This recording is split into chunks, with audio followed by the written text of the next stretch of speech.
وسلم صلى الله على محمد يا رب صل وسلم يا نبي سلام عليك يا رسول سلام عليك يا حبيب سلام عليك صلوات الله عليك يا نبي محمد صلى الله عليه.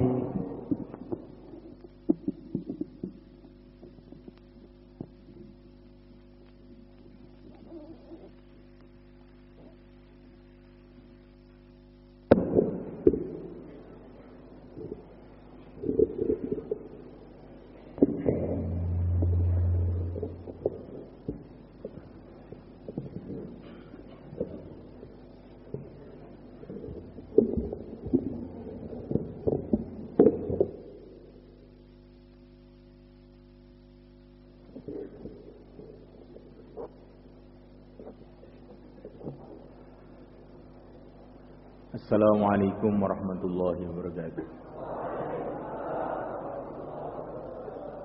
Nahmaduhu wa nusalli wa nusallimu ala rasulihil karim, amma ba'd.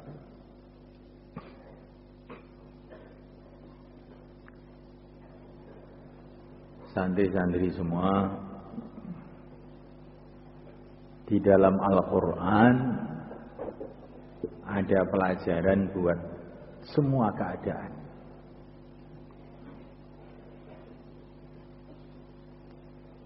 Ketika yang mulia Nabi Agung Muhammad sallallahu alaihi wasallam wafat, maka terjadi guncangan yang luar biasa di kalangan umat.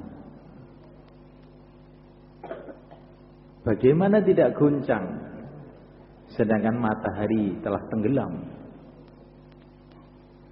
Bagaimana tidak guncang Sayyidul Anbiya wal Mursalin telah dipanggil oleh Allah? Bagaimana tidak guncang orang yang mereka cintai melebihi ayah, ibu, anak dan seluruh benda yang ada di dunia ini telah dipanggil oleh Allah? Terjadi guncangan dahsyat di kalangan umat.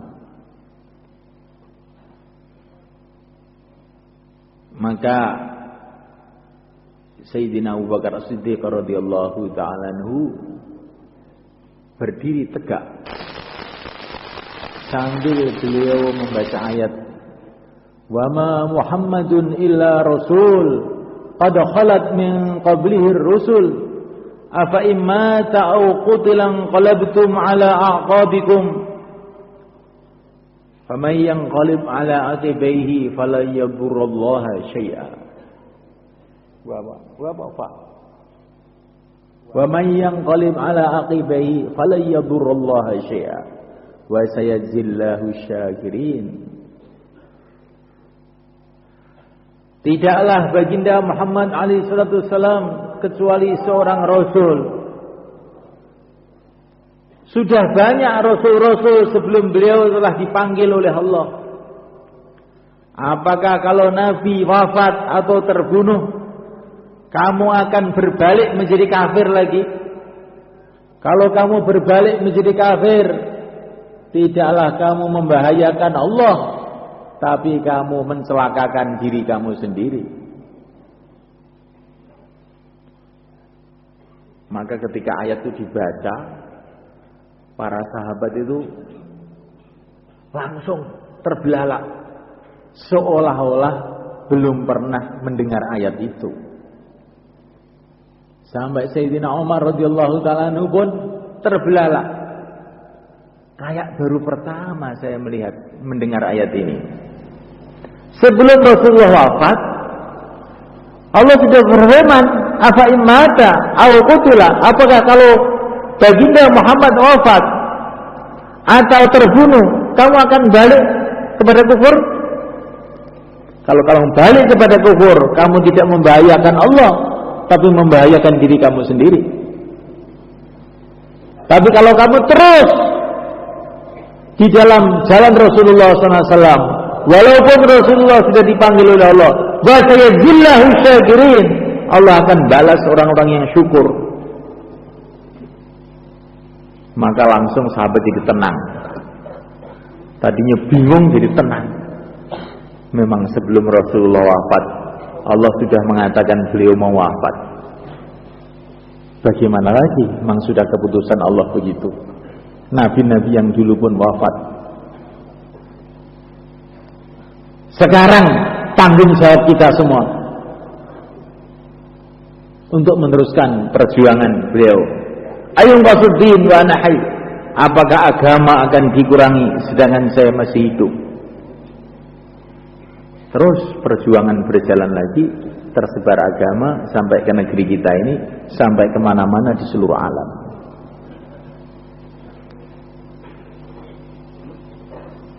Setiap pertemuan ada perpisahan. Para sahabat pun telah mengalami perpisahan yang sangat pedih itu. Berpisah dengan Rasulullah SAW. Tapi kalau perpisahan itu untuk perjuangan, maka perpisahan itu malah mendatangkan barokah insyaallah semuanya. Santri-santri yang dimuliakan, saya ingin sedikit mengambil pelajaran dari surat Yusuf. Yang ini juga sudah sering saya sampaikan. Bagaimana Nabiullah Yusuf alaihissalam ketika dalam suasana agama, kayak di pesantren begitu, di rumahnya ayahnya Nabi Yakub alaihissalam, di suasana saudara-saudaranya, walaupun saudaranya itu ada sedikit nggak senang sama Nabi Yusuf karena iri, tapi mereka orang-orang Islam yang taat juga. Maka ketika Nabi Yusuf itu masih ada di rumah Nabi Yakub,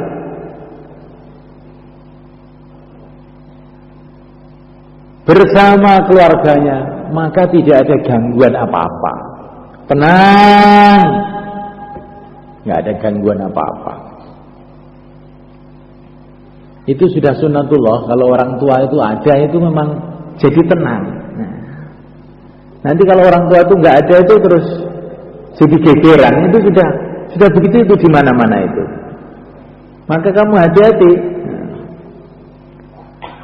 Kemudian Nabi Yusuf itu dibawa oleh saudara-saudaranya ini.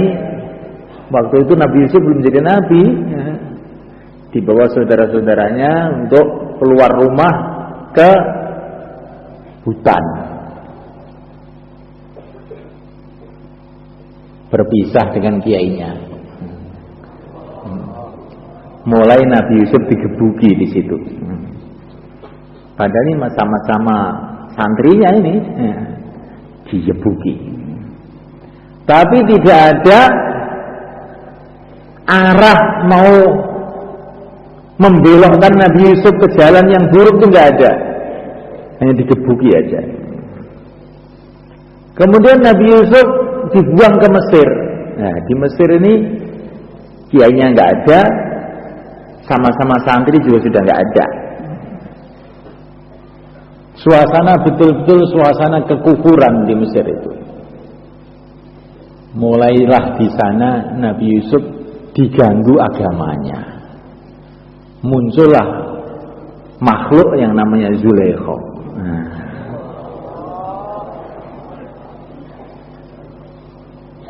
Wa qalat haytalat. Zulaikha datang, ini secantik-cantiknya wanita pada zamannya. Qalat haytalat, mari ke sini, mari ke sini. Maka Nabi Yusuf mengatakan, ma'adallah, aku berlindung kepada Allah untuk menghadapi gangguan-gangguan ini. Maka Nabi Yusuf pertama kali, ma'adallah, aku berlindung kepada Allah. Maka nanti kamu di mana saja kalau ada gangguan-gangguan, Mungkin di rumah adiknya, kakaknya ngajak nonton TV, ma'adzallah. Mungkin di bis ada orang menawarkan koran majalah, ma'adzallah. Insyaallah.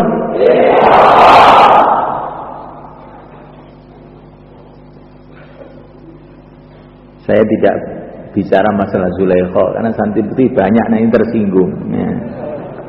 Tidak ada Zulaikha-nya santri putri itu. Kalau Zulaikha pun Zulaikha yang sudah hafid Quran, enggak, bukan Zulaikha yang biasa itu, yang di Mesir itu enggak. Jadi kamu renungi, ya. Ketika masih bersama kiainya, bersama nabinya, bersama saudaranya, gangguan kepada arah kemaksiatan itu enggak ada. Tapi setelah pergi ke Mesir, ini anak nabi, calon nabi, ya, diganggu, apalagi kamu, ya. Calon nabi, anak nabi, bukan hanya anak nabi, cucu nabi juga, cucunya Nabi Ibrahim alaihissalam, Yusuf ibnu Yakub ibnu Ibrahim.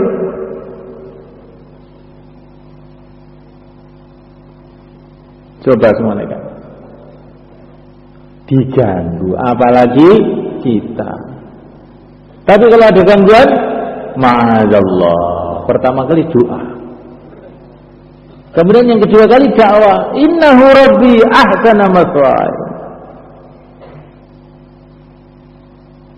Ini karena Zulaikha pada waktu itu belum Islam, maka Nabi Yusuf bilang begitu, innahu rabbi ahsana mathwaya. Suami kamu itu Tuhan saya dan dia sudah memuliakan saya. Bagaimana saya akan mengkhianati dia? Ini kalau kita sama-sama orang Islam tidak begitu. Allah Subhanahu wa taala telah memuliakan saya. Saya ini hafid Quran, karkon setahun, santri Al-Fatah, hafal Minhaj. Maka kamu ajak nonton TV? Oh, tidak. Ma'adzallah. Insyaallah. Orang itu menyebut identitasnya demi menjaga diri itu boleh, bukan pamer. Seperti dalam satu hadis, kalau kamu puasa diajak bertengkar sama orang, katakan ini shaim, saya ini puasa, bagaimana bertengkar? Enggak bertengkar. Kok orang puasa kok diceritakan orang demi menjaga diri biar enggak bertengkar. Begitu juga kalau ada orang ngajak kamu yang enggak benar, saya ini hafid Quran walaupun baru juz amma. Santri Al-Fatah ini karkon 3 hari saya ini.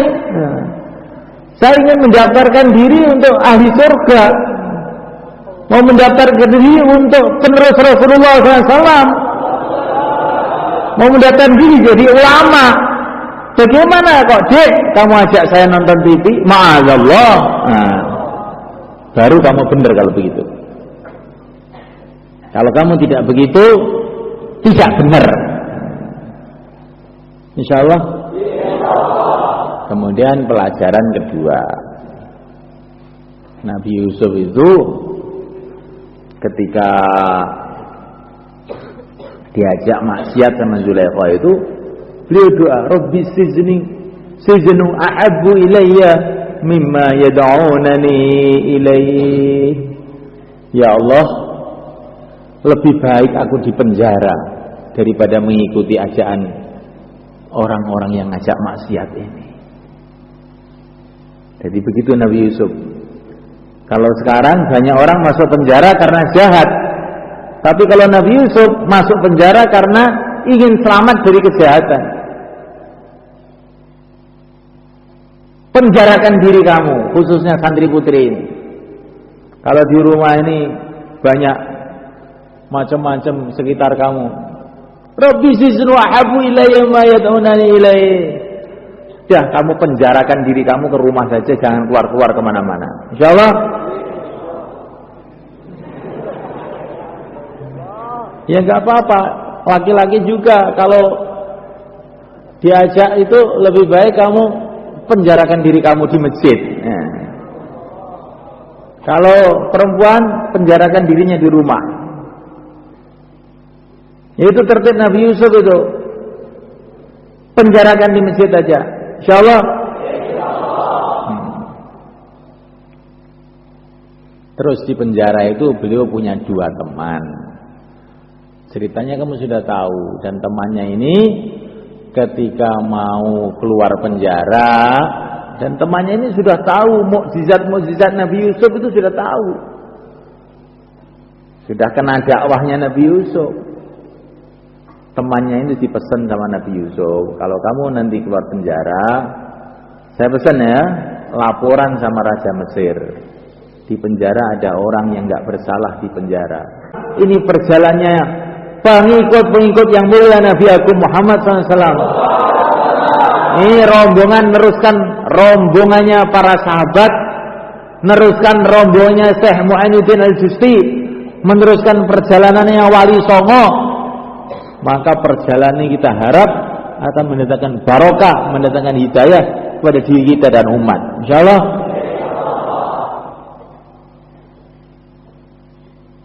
Nabi mengadakan perjalanan dari Mekah ke Madinah. Dalam perjalanan ini banyak orang masuk Islam.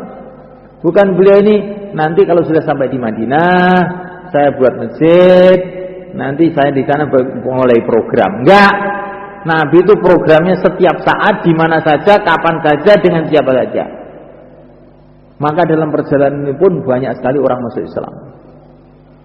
Sehingga datang ke Madinah, beliau sudah membawa rombongan banyak orang-orang yang mengikuti beliau di jalan itu. Kita harus begitu juga. Insyaallah. Sampai di rumah, tugas kamu yang kedua, sampai di rumah yang belum ada taklim, hidupkan taklim. Angkat tangan siapa yang rumahnya sudah ada. Nanti kamu sebulan di rumah atau kurang sedikit sudah membentuk jamaah 3 hari orang baru. Bagaimana? Nanti kamu di sini akan saya tanya. Semua di rumah bentuk jamaah 3 hari orang-orang baru. Bukan kamu ikut saja gitu. Masjid saya sudah hidup, Pak, saya ikut keluar. Tidak.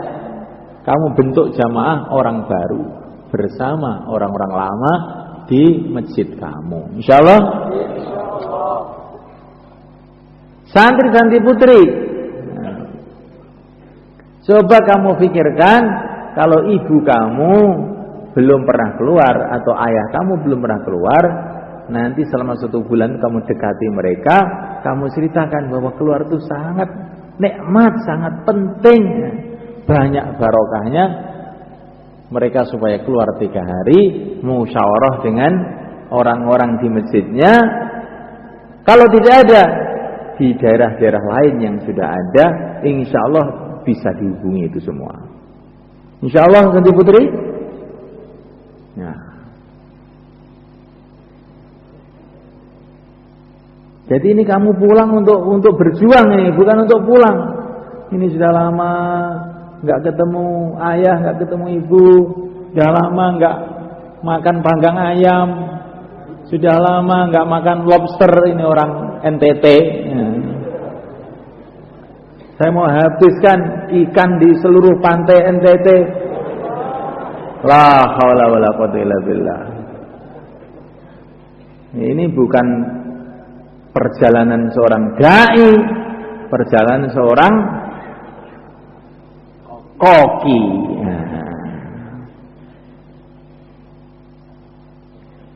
Koki itu siapa? Itu temannya Nabi Yusuf tadi itu, yang lupa 7 tahun tadi itu. Terus kemudian sampai di rumah, jangan lupa ini, cepat siapkan tiket. Tanggal 15 Syawal kamu datang ke sini dengan wali muridnya kalau bisa. Usahakan betul biar orang tua kamu itu pun juga kenal dengan pesantren, ada fikir agama. Karena kesuksesan seseorang itu juga ada kaitannya dengan kalau orang tuanya fikir, orang tuanya doa. Nah, maka kamu ajak ke sini orang tua kamu. Insya Allah. Kalau family mau datang ke sini boleh juga. Setelah ikut pertemuan wali murid terus keluar 3 hari atau 10 hari perkenalan pertama boleh juga di sini. Nanti selanjutnya keluar daerahnya masing-masing. Kamu pikirkan, pulang sebagai seorang pejuang, jangan pulang sebagai anak-anak, sebagai pejuang. Dulu Sayyidina Ali baru umur 9 tahun sudah mikir agama, ngajak orang masuk Islam. Kamu ini umurnya baru 9 tahun ya? Sudah lebih kelihatannya.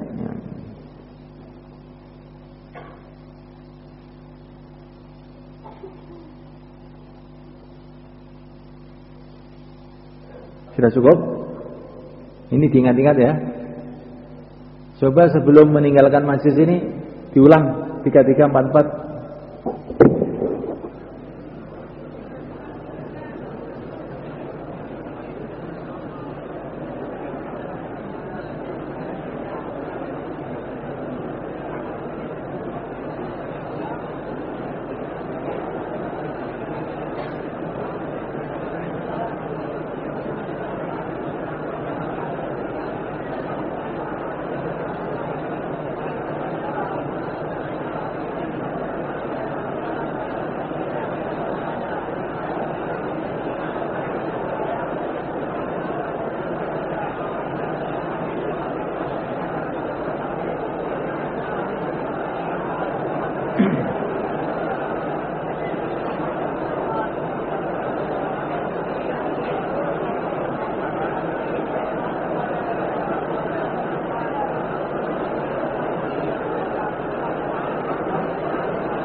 Taqabbalallah, jazakumullah.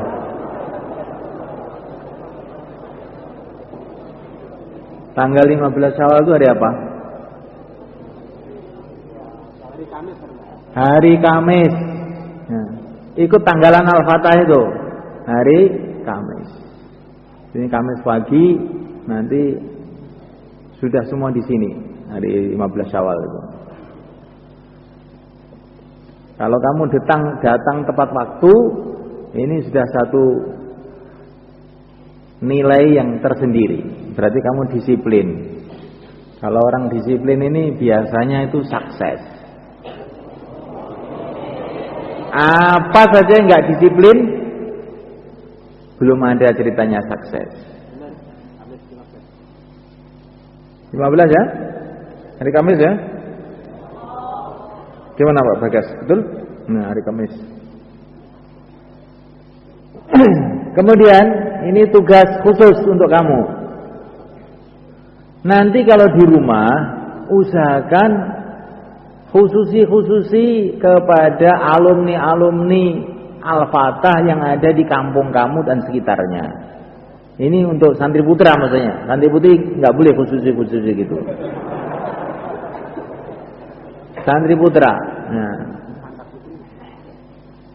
Kalau antar putri boleh, tapi syaratnya dengan orang tua kamu atau mahram kamu. Khusus sendiri nggak boleh. Nggak baik. Pokoknya putri itu qaidahnya waqarna fi buyutikunna. Sudah. Nggak ada orang lebih sakti melebihi istri-istri Nabi, tapi dikasih tertib waqarna. Wes neng omah baik. Di rumah. Nah.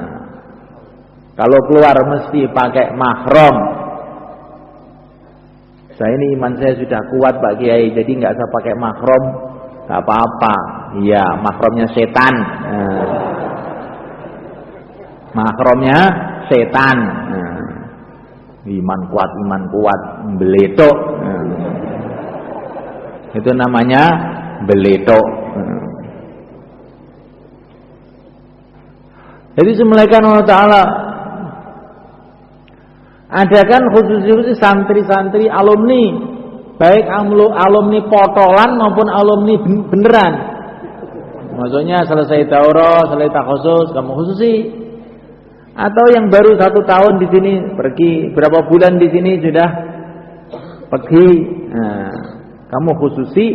Kalau bisa memungkinkan di antara rombongan kamu ada yang sudah kelas daurah, ada pikir, diadakan pertemuan apa halal bihalal apa namanya untuk menyambung hati dan kamu ceritakan suasana dakwah, suasana agama, suasana ngaji di sini supaya mereka masih sambung. Insyaallah. Tambah lagi satu. Kalau ada orang-orang yang mau ngikut mondok kamu nanti kalau 15 Syawal, kamu harus tafakut. Jangan sembarang orang kamu bawa sini.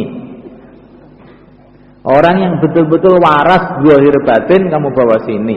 Nah, ini betul ini. Kadang-kadang itu anak-anak pulang mendengar keluhan-keluhan dari orang, Mas, bagaimana anak saya itu nakalnya setengah mati, tiap hari minum bensin, kopi nggak mau, teh nggak mau.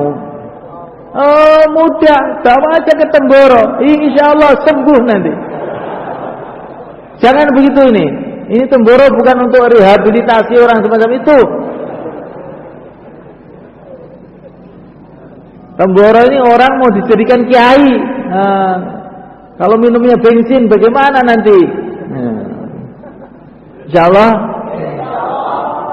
Paham ini betulan ini. Karena tiap tahun itu mesti ada aja begini ini.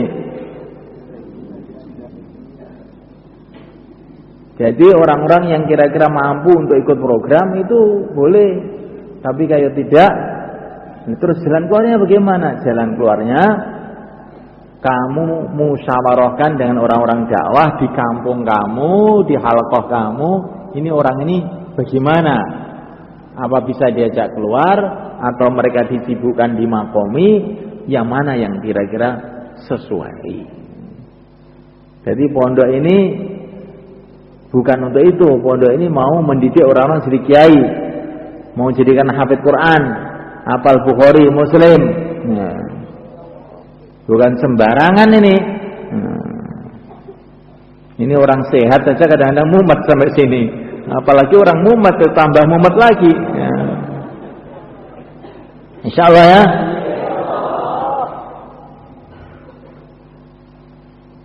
Terus yang terakhir, jagalah akhlak kamu di mana saja. Orang yang akhlaknya baik, doanya makbul. Orang yang akhlaknya buruk, tidak makbul. Kalau orang itu tidak makbul, usaha apa saja kebentur-bentur. Kalau dakwahnya nggak akan sukses. Kalau ekonominya akan nggak sukses. Kalau berkeluarga pun keluarganya nggak akan sukses. Akhlak yang baik pertama kali dengan kedua orang tua kamu. Sampai di rumah ucapkan salam, cium tangannya. Melihat orang tua dengan penuh penghormatan adalah satu ibadah. Jangan di rumah nyuruh-nyuruh orang tua. Kita berkhidmat sama orang tua. Bu, ini baju saya ini sudah 3 hari nggak dicuci, Ibu. Nah, cuci. Ya. Yang bersih, Bu ya. Nah. Inna lillahi wa inna ilaihi raji'un. Ini santri Al-Fatah begini nih. Harus dibacakan tahlil ini begini ini.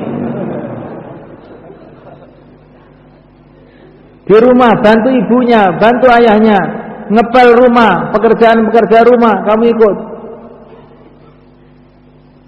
Dengan kakaknya, adiknya, berkhidmat pada mereka. Jangan rebutan tempe. Lauk-lauk yang enak untuk adik, untuk kakak. Saya sambil sama nasi aja. Insyaallah. Kenapa kamu sekarang kok? Dulu kamu suka ikan, sekarang kok sukanya nasi sama sambal saja. Biar doanya makbul, Bu. Saya ngalah saja yang enak-enak untuk kakak, untuk adik. Saya nasi sama sambal aja. Insyaallah begitu? Insyaallah. Dulang. Nanti lupa lagi.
Taqabbalallah, jazakumullah.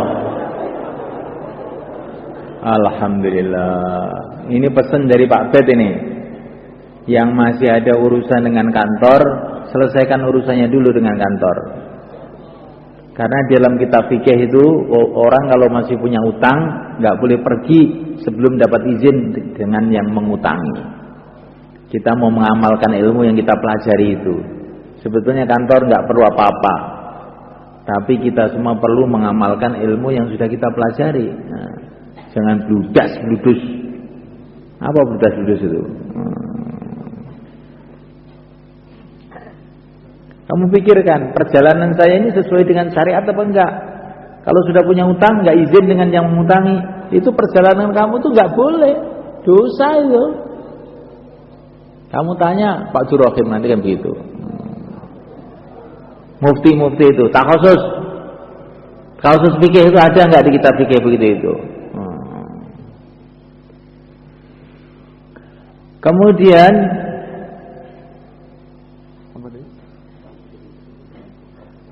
Kemudian santri-santri yang tidak pulang, santri yang tidak pulang, mulai besok itu sudah program efektif. Yang pulang untuk menyebarkan agama di kampung-kampung kamu sana. 15 awal sampai di sini. Yang tidak pulang besok sudah efektif.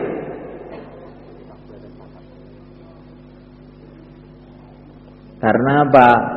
Al-farahu babul maksiyah. Kelonggaran itu adalah pintunya maksiat. Jadi kita tidak ingin ada pintu-pintu maksiat di pondok.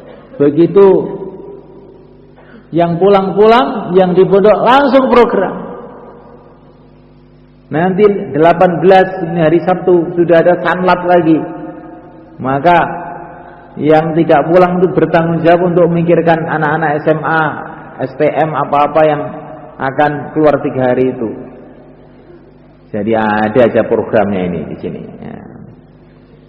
Nggak ada sepi dari program. Ini pondok tertibnya kayak malaikat Israel, nggak ada prai. Hari raya Ramadan terus jalan. Insyaallah malaikat.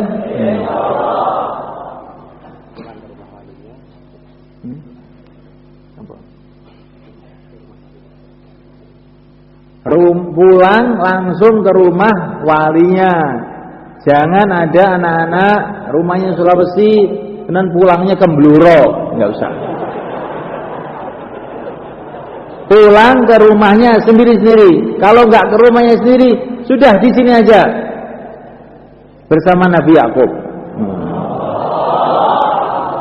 Insyaallah ya. Nanti kamu kalau begitu nanti nggak baik. Orang itu biasakan posisinya jelas gitu. Kalau di rumah ya di rumah, kalau di pondok ya di pondok, kalau keluar ya keluar, kalau makomi ya makomi. Jangan posisi keluyuran. Ini posisi keluyuran ini adalah tempatnya setan.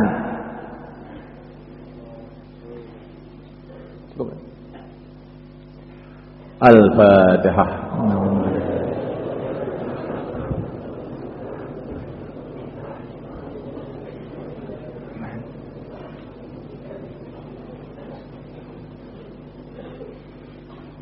Al-Fatihah.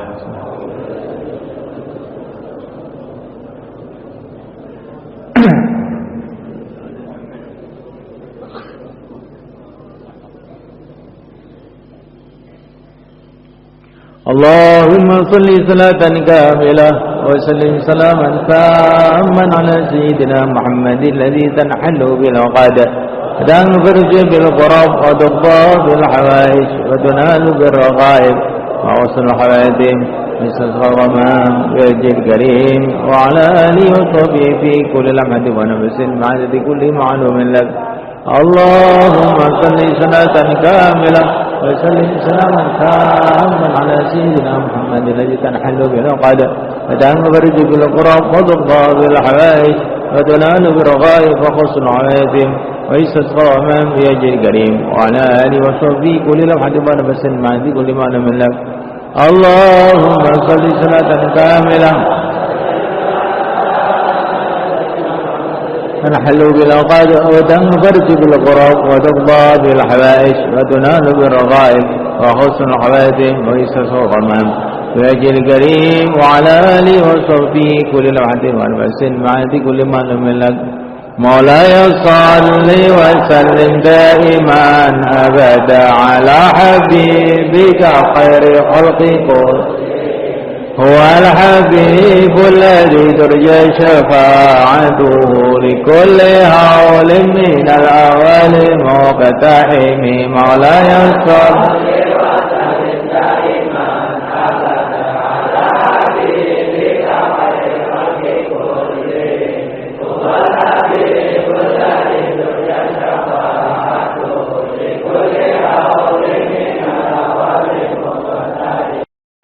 الخلق كل هو الحبيب الذي ترجى شفاعته لكل هول من الأول مقتحم مولاي صل